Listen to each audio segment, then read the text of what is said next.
All right, good morning, everybody. This is Nicole Whitlock with eCom Sellers, and this is the daily ecom planning session where we talk about you, your business, and some tips that might help you along the journey. In addition to that, we go through the daily ecom planning session. And so today's topic happens to be arbitrage sourcing areas, like areas of the store, whether it is online arbitrage or retail arbitrage, that are sort of my favorite. These are not all of the areas, but these are some of the ones that I spend a lot of time sourcing from, just my own personal. So we'll talk about them, and you may have some favorites, and if you do, feel free to share those. So again, this is the daily ecom planning session. My name is Nicole Whitlock, and my passion is helping people on their e-commerce journey, helping them to get organized, get focused, get consistent in their business. And if that's you, I'm here for you. You can schedule a free 20-minute coaching session, but we'll get into that in just a second. All right. So before we go through my favorite areas of the store to source arbitrage, that's online and retail, I will invite you to go ahead and download the Daily Ecom Planning Checklist. The Daily Ecom Planning Checklist is available inside of the eCommerce Planning Facebook group. So if you go over to Facebook and look for the eCommerce Planning Facebook group, it's a free group. You can just join it, go to the files section, and then you can download the daily, weekly, and monthly checklist from there so that you will be able to follow along as we go through some of the daily activities we encourage you to engage in on your e-commerce journey. So with that, let's get into some of my favorite areas of the store. And again, online and retail arbitrage. So number one is clearance. Like whenever I go to a store, I'm going to the clearance section. If I'm going to be sourcing arbitrage, or even if I'm just going to the store to buy my own stuff, like if I'm buying groceries or I got to pick up some prescriptions or whatever it happens to be, wherever I'm stopping, I am going to search out the clearance aisle, because sometimes you can find some hidden gems in the clearance area. And so I go to the clearance area of every store. It doesn't matter if it's an automotive store, it doesn't matter if it's a pet store, it doesn't matter to me. I seek out the clearance area of every store as I am passing through the store for whatever the need happens to be, casual or intentional. In addition to that, my next favorite area of the store, if it exists, not all stores have a grocery area or a food area, but I do look for the grocery area. And that includes, ironically, like we have these huge Buc-ee's here in Texas. If you don't know about them, you should Google them. But Buc-ee's are convenience stores. They are like, I don't know, what is it, the Mega Mart that they talk about on The Simpsons, which is so funny. But anyway, it is a huge convenience store that is like, I don't know, 4 convenience stores inside of one. Maybe it's 6 convenience stores inside of one, but they're giant. And inside of Buc-ee's, they always have like a whole bunch of different things that are unique, different, special. And they have some seasonings, some spices, and some foods that you can't just find everywhere. So selling some of those things that you only find at a Buc-ee's is a great way to make some money. If you guys ever go and search, like on Amazon, there'll be a Buc-ee's listing, then it'll come down, then there'll be another Buc-ee's listing, it'll come down. And that's because they're running out of inventory, just so you know, because as soon as it goes up, they sell out. In any case, Buc-ee's is another one. And, I talked about the seasoning, like there's some stores that are not necessarily 100% like selling groceries. They may have maybe an aisle where they just have some spices or something like that. I'm telling you, spices, seasonings, those things do sell, and you can list them on a few different platforms. Health and beauty type of products. That's another one that whenever I'm in the store or whenever I go to, whenever I'm online sourcing, I'm sourcing from the health and beauty. I would tell you, health and beauty and grocery have a plethora of replenishables, a plethora of them. Like, it's ridiculous.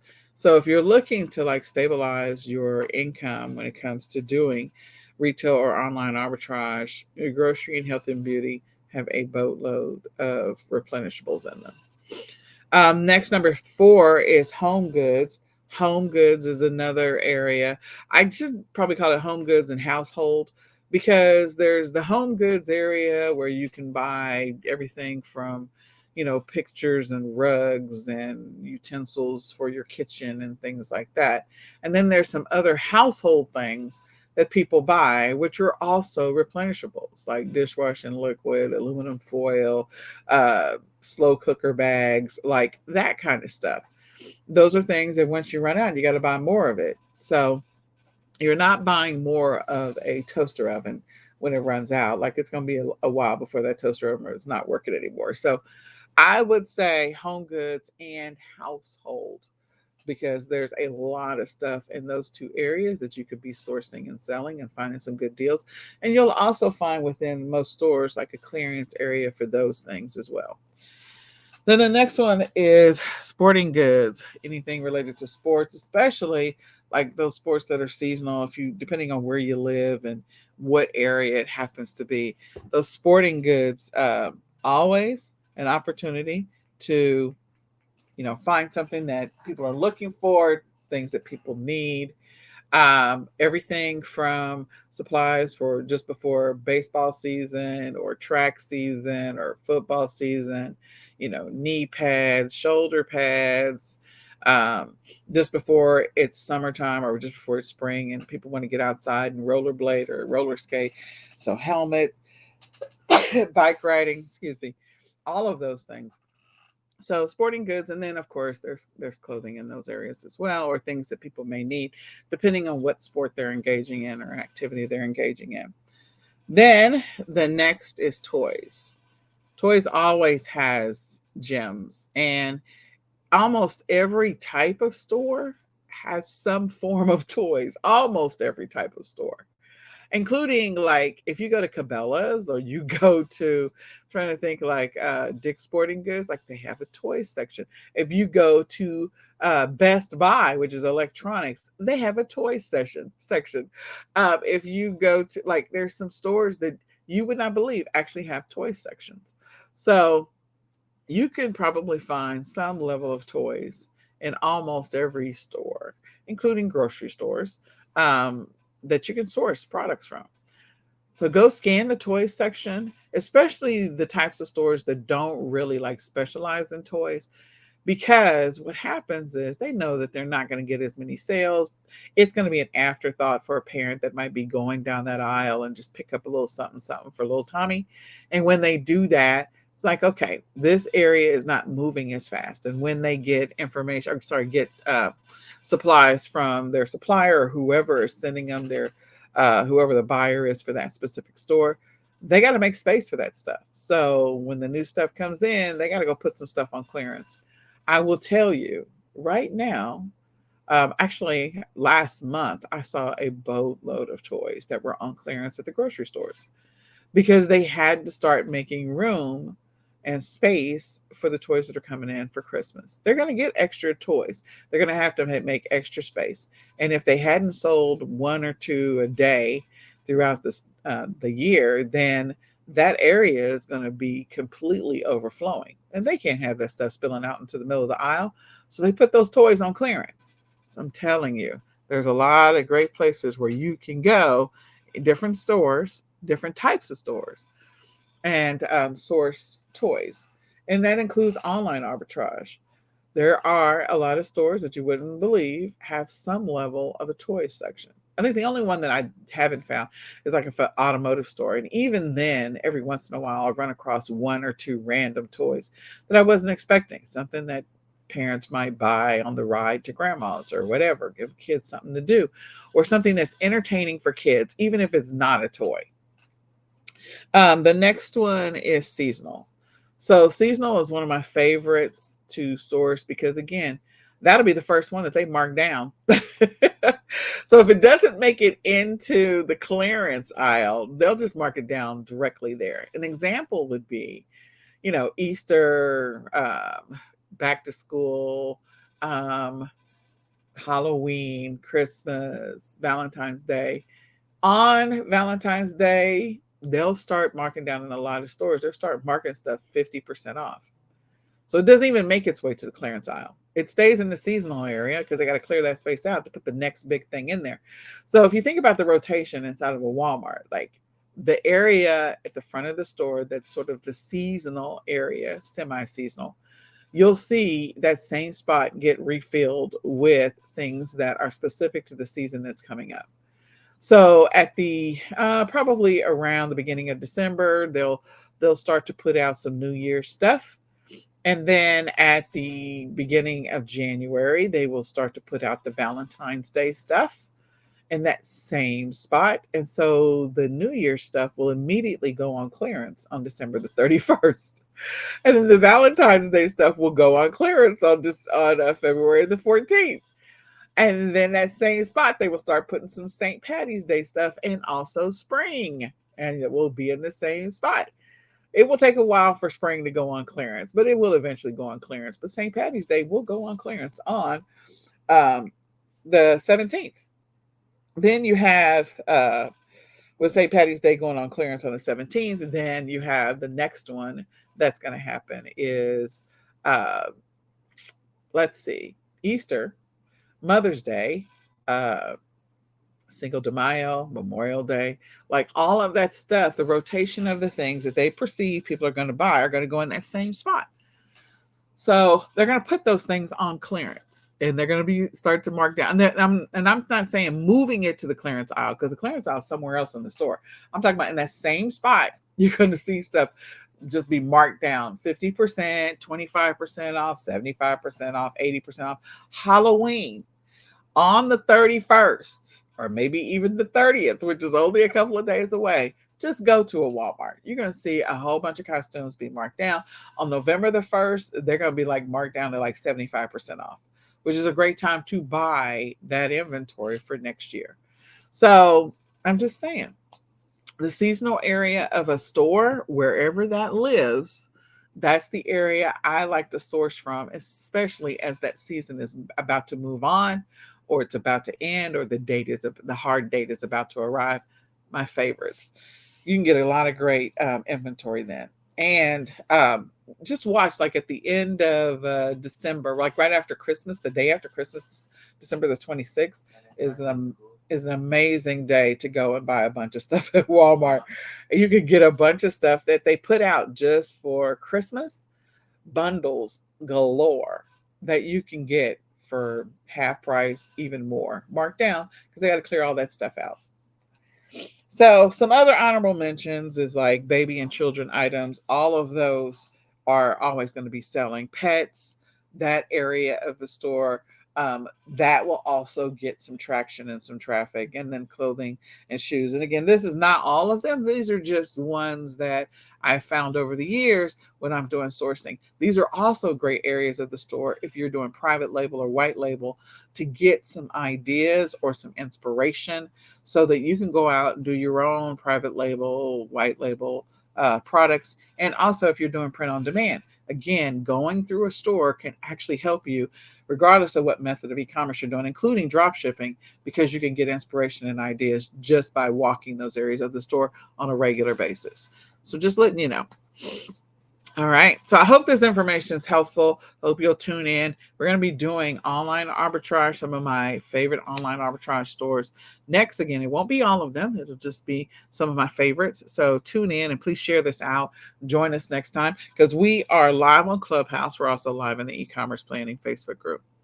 So I wanted to let you all know that we do have a live event that's coming up November the 2nd and the 3rd. It's here in the Dallas-Fort Worth area. So if you're ready to get your Black Friday blitz on and do some arbitrage, because that's how I really gained some traction in my own personal life, was using arbitrage to help me fund things for my kids, fund my deductible for next year, fund their summer programs, because I have 2 special needs kids. And so that cost is higher than other kids' summer programs, unfortunately, which is ironic. But funding the summer programs for them, funding the medical deductible, funding the medical premiums for the entire year. I actually used Q4 to do that when I got serious about my e-commerce business. And the amount of money I made in a 6-week window was bananas, and it helped us to kickstart, our journey on so many other things, including covering therapies that insurance would not cover.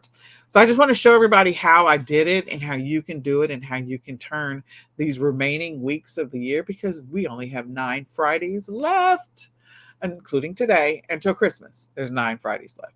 So join us if you want. We're at ecomsellersmastery.com/live 2022. Again, ecomsellersmastery.com/live 2022. Come hang out with us here in the Dallas Fort Worth area. Let me show you what I did. Hopefully you can use it in your life if you need to raise some extra cash, get some extra money. Again, ecomsellersmastery.com/live 2022. So if you're ready to turn up the dial in your business, you can grab the My eCom Planner. The 2023 eCom Planner is out. It is the ultimate e-commerce planner. It's created for sellers by sellers, and you can use it to help you have an amazing 2023. So you can go to myecomplanner.com right now, myecomplanner.com, to grab your 2023 eCom Planner.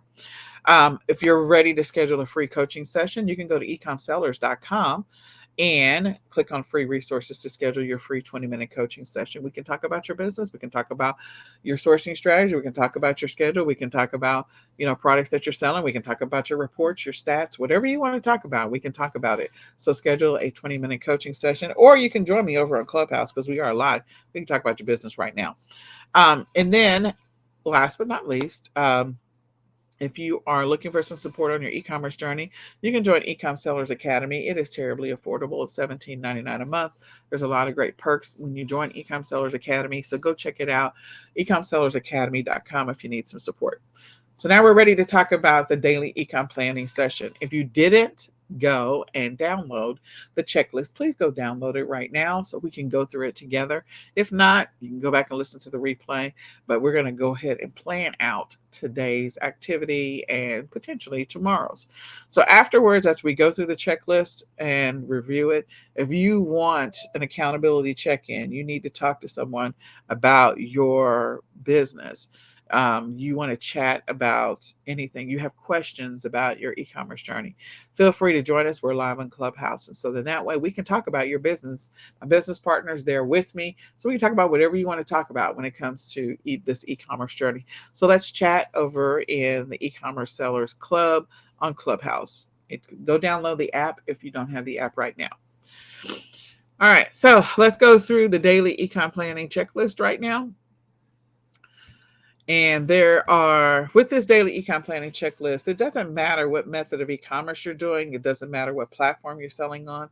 The goal is to talk about the things that sellers may be doing in their business regardless of the e-commerce method. So it doesn't matter if you're doing private label, white label, print on demand, drop shipping, retail arbitrage, online arbitrage, wholesale, liquidations, it doesn't matter, thrifting, books, all of those. There are some basics that everyone does. We all have to create listings. If we don't create listings, there's no way people are going to find our products. They can't buy them. So then we don't make any money. So you got to create a listing. You got to do some level of product research. You got to do some level of sourcing. All of those activities are basic activities that you're going to engage in. What sourcing looks like for a drop shipper and what sourcing looks like for a private label person are two different things. But the point is, it's still an activity that has to happen. So we're going to talk through this daily checklist. It's going to be generic and general enough that it applies to every method of e-commerce. And so I encourage you to get a notebook or pen or pull out your My eCom Planner so you can follow along. The first thing is that we do encourage you to be intentional and be consistent in whatever you're doing in your e-commerce journey, whatever method and whatever platform you're selling on. Be intentional, be consistent every single day. So we invite you to invest anywhere from 5 to 15 minutes in the morning and 5 to 15 minutes in the evening every day in your business. So that's a 10 to 30 minute investment. I think your business is worth that. I think your life is worth it. And you're not just going to be investing it in your business. You're actually going to invest it in your life, because we believe in creating a schedule that's inclusive of not just your business, but also your life. So the night before, there are 4 things we encourage you to do. The first one is to review and assess your day. If you wrote a schedule, we want to see how much we want you to see. We don't want to, like, you need to know How much progress did you make towards that schedule today? How many tasks did you get done? What did you complete? We're going to celebrate the things you got done. We're not going to harp on the things you didn't get done, because sometimes Murphy shows up in our lives and there's nothing we can do when Murphy shows up. There are days in which there are good days and there's bad days, and that's okay. The goal is to keep going no matter what, keeping the train back and getting the train back on the tracks. Even when it gets derailed, get it back on the track somehow. So, review or assess your day, rate your day. How do you think you did today? What did you get done? What did you not get done? How did things go? What's still to be carried over to tomorrow or to next week or to next month? And what are the things that you say, you know what, it wasn't that important, I'm just going to mark it off my list permanently. Number two, and this is not just your business. Again, we're talking about your business and your personal life. When you build a schedule, you are given 24 hours in the day. So you want to include all of those hours, because in that 24-hour period, hopefully you're awake anywhere from 16 to 18 of those hours. What are you doing with those 16 to 18 hours that you're given? Because we all get the same 24 hours. It's just, how do we use it? So that's the goal, is to increase your awareness of how you're spending your time. Because if you feel like you're not gaining any traction in your life and you're also not gaining any traction in your business, it might be related to the way that you're investing the hours that God gives you every single day. That may or may not be the contributing factor to why you're not making the progress or gaining the momentum or not being as productive as you want it to be. So you got to be honest with yourself when you do that assessment. Number two is to update your daily tracking stats. As an e-commerce seller, you should have some daily tracking stats, things that you're keeping track of that are actually income producing, income generating, or income retaining activities. Okay.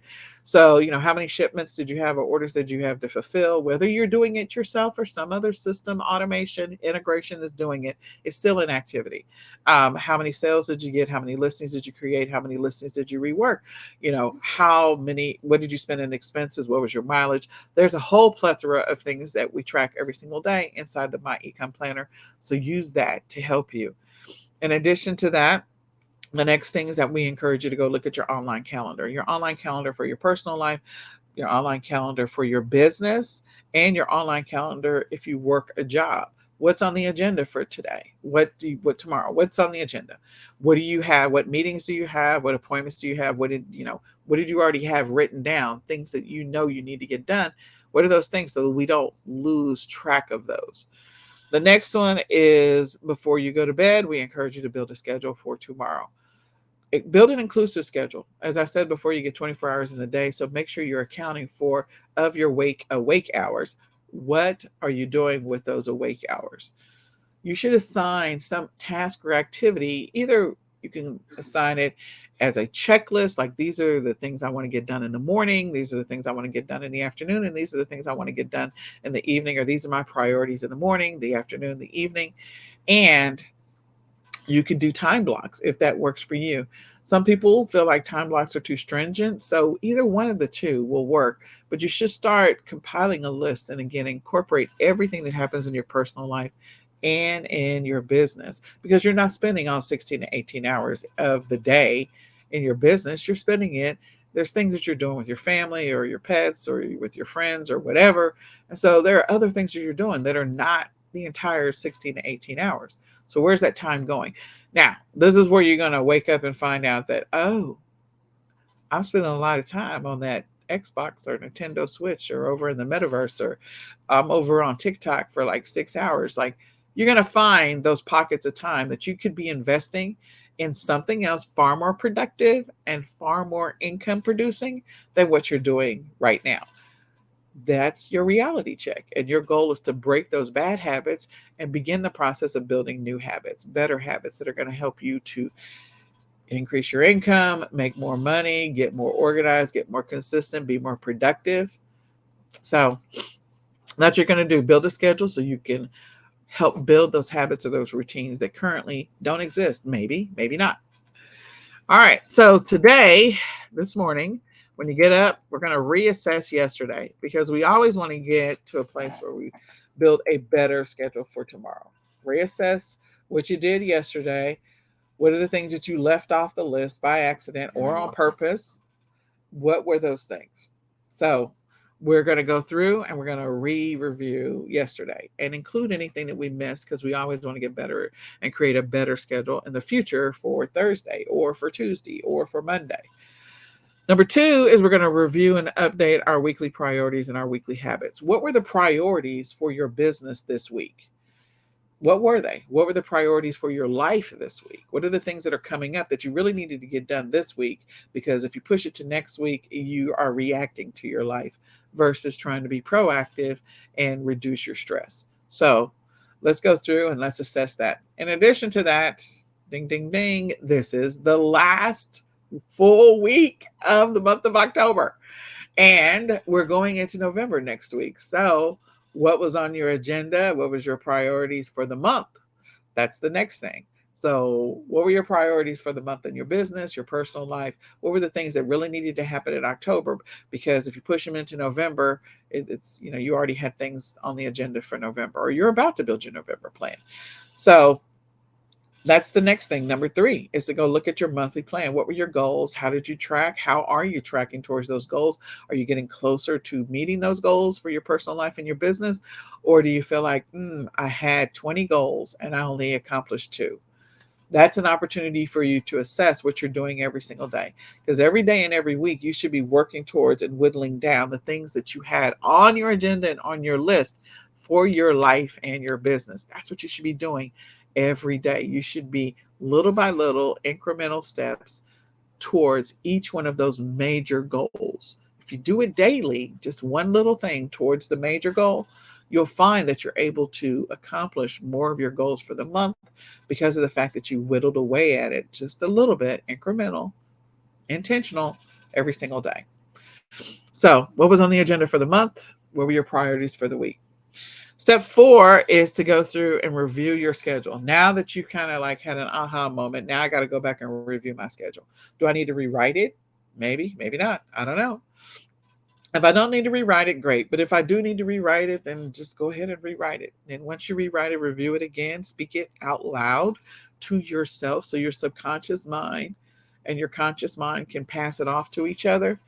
Because a lot of the things that we do in our life, the habits that we have, are all subconscious. We don't know why we do certain things, why we procrastinate, why we waste time. And sometimes it's because the subconscious mind is 100% driving everything that you're doing. So if you're trying to get your subconscious mind to yield to change, then you're going to have to start talking to it so that way you can make the transition from doing things on autopilot that are bad habits and start building new habits and new routines that your subconscious mind gradually, slowly over time starts to embrace. In that way, you'll start making some progress and gain some momentum. And then step 5 is to write down your schedule for tomorrow. Since tomorrow is Saturday, I encourage you to go ahead and write out your schedule, not just for tomorrow. It's just a draft. It's not a commitment. It's a draft for Saturday, a draft for Sunday, and a draft for Monday. On my desk, I already have a draft for Saturday, Sunday, and Monday done. It's already done. So that way I have an idea of what I want to do. And I do want to say, well, I'll say this at the end. The last thing is disruptions. What are the things that are coming up that are potentially going to disrupt this routine, this new routine that you're working to put together? They can be small things like, I had a dentist appointment in the middle of my working hours. What I mean by that is figure out which time of the day that you're actually going to work in your business, and then make that dedicated time, sacred time, that you do not schedule things around. You don't answer the phone. You don't go look at social media. Nothing bleeds into that time. If that time every day is from 8 o'clock in the morning until 11 o'clock, that's sacred time. So don't schedule your doctor's or dentist appointment. Don't go to the bank. Don't go do laundry. Don't put things in a crock pot. Just don't do that. During that window, work. That's the dedicated time. And make sure you're focused on or engaging in activities that are going to move the needle in your business and or that are income producing activities in that sacred window. So if something happens where you cannot avoid it, I got to have a dentist appointment and it's got to be at 8 o'clock because that's the only appointment the dentist has, hypothetically. If that's the case, then whatever your schedule was for that morning, shift it, make adjustments to it for the day so that you still get that 3-hour window of productivity, but it's somewhere else in the day. So that way you can keep the habit of the activities every single day. Keep that routine going. It's going to change its time just temporarily. And then if you have like something that's bigger, wedding to go to, a family vacation, a funeral that's coming up, someone's having outpatient surgery, whatever it happens to be, you have to travel for your job. Then you're going to have to make some adjustments to your daily routine just to accommodate this bigger obligation that has come up in your life. So make adjustments to your daily routine to accommodate that bigger obligation. If that means right now you're working to create 10 listings every single day, but now you got to travel for a week, what are some of the things that you could be doing to accommodate that? Well, one, for the week before and the week after for traveling, what you could do is that week before, instead of creating 10 listings every day, you can maybe create 12 listings every day. Create 10 active and put 12 and 2 in draft. And do that every single day so that at the end of the week, if you do this 7 days a week, or if you do this 5 days a week, you have anywhere from an extra 10 to an extra 14 listings. And while you're out of pocket for that entire week, you could still be releasing listings every single day. It takes 30 seconds if they're in draft, maybe a minute tops, 1 minute tops. So that way you can release those listings on whatever platform you're selling on, and you can still be engaging in that income producing activity, and you'll still be engaging in the activity that the platforms like, which is new listings. Every platform, every selling platform loves new listings. They do, all of them. eBay, Amazon, Walmart, Etsy, they all love new listings. So if that's the case, in order for you to maintain the momentum in your business, maybe you don't get to do the 10, but you at least get to release 2 because you have 2 in draft. So you can use that strategy. That's one way to continue to be productive in your business while actually being out of your business for that 1 week because you have other obligations. So I hope this information is helpful. I hope you use it to help you make money in your business. And my name is Nicole Whitlock. This is the daily ecom planning session where we give you some e-commerce tips, and we also talk about what you should be doing in your business on a daily basis to continue to move the needle, to help build consistency, and to be intentional. So my passion is helping people on their e-commerce journey, helping them to get organized, get focused, get consistent in their business. If that's you, I am here for you. You can schedule a free 20-minute coaching session anytime you like by going to eCom Sellers, clicking on free resources, and scheduling a session. You can grab the My eCom Planner. It's still available. You can go to myecomplanner.com to download the 2022. We have an amazing sale on that. And then you also can get the 2023 if you're ready to get focused and get consistent in your business. So my hope, my prayer, my wish for you is that you have an amazingly blessed, extremely focused, and highly productive day. We're live on Clubhouse. You can come and join us over on Clubhouse right now. And don't forget to tune in tomorrow, of course, for the weekly planning session, which is tomorrow, and the monthly planning session. We will be planning out November and December on Sunday. So Saturday and Sunday are going to be big days. Get your notebooks. Join us for those 2 sessions because we want to help you on your e-commerce journey. So with that, we're live on Clubhouse. I'm going to say goodbye to the people on the e-commerce planning Facebook group. And if you want to talk, we're over on Clubhouse. So join me over there right now. We're going to say goodbye for now, guys. Bye.